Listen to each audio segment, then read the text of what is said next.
fighting for the unborn fetus's rights right outside an abortion clinic. You will always miss the baby you never see.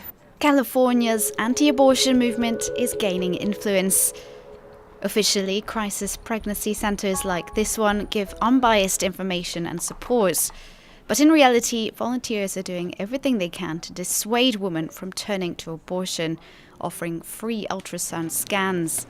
I've never had anyone that looked at their baby in an ultrasound and then said, well, I still want to go have an abortion. That's never happened. The women are shown a video.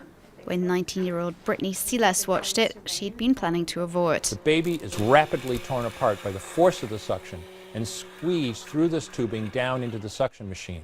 It shows you a little body, and then it shows how they pull out the leg, and then another leg, and then it's an arm. That video just showed me how I had a life in me, and I told her I don't want an abortion.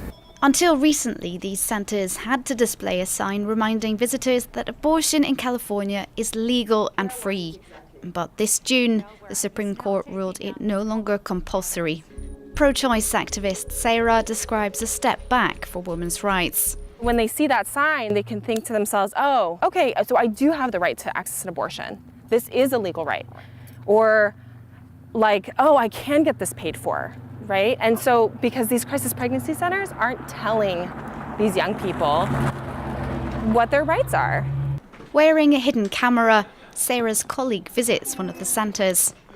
Inside, their brochures claim abortion can lead to alcohol and drug abuse, and a video makes further assertions. Interrupting a pregnancy before this point increases the risk of future breast cancer. According to the World Health Organization, this is scientifically untrue.